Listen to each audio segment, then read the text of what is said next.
That really is quite something, isn't it, to think that Mikel Arteta took the helm at Arsenal 3 years ago today.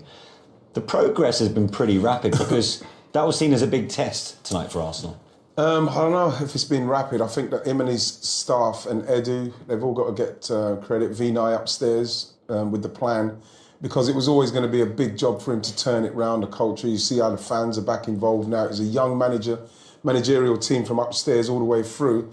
And they had to get a lot of people out, they had to get people in, and they've managed it very, very well in the transfer market. So It happened so quickly in that time.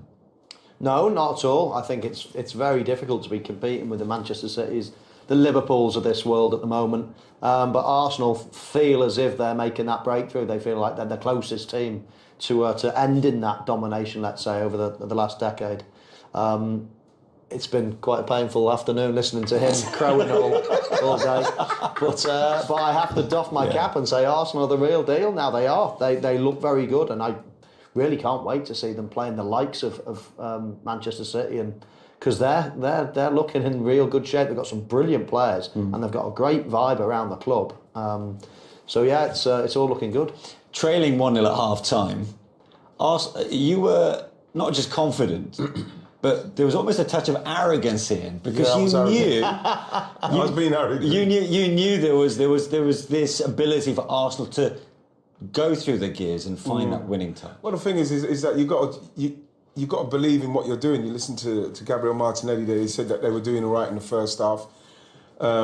So you just have to keep doing what you're doing, Mike. We said it. You have to keep doing. You can't just change it. Just they've scored. We've got to change everything. Keep doing what you're doing. West Ham were defending pretty well. They were making some last-ditch challenges.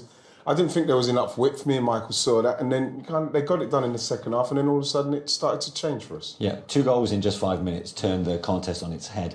Yeah, it was a slow start, but you'd expect that. A little bit rusty. But I thought they were playing good stuff. Didn't think they had enough width. I think they found it in the second half. But then they kept doing what they've been doing up to this point. It's got them in this position. And in the end, they kept going, and they got the breakthrough. And then after that, it just looked like there's only one team that's going to win. But I like the maturity of the team. There was no panic. They just kept playing, and in the end, won the game quite comfortably. No panic.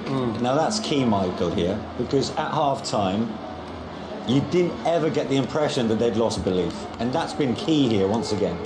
Absolutely, and Wrighty was pretty similar to that belief, wasn't he? He was saying just keep doing what you're doing, and if you're a good team, if you're a great team, people talk about plan Bs, plan Cs, and all this in football, but it's hard enough getting plan A right, and they've found a real good way of playing this season. So just because you go 1-0 down, you shouldn't rip everything up and then say, all right, let's start going long ball, or let's start playing in a different way.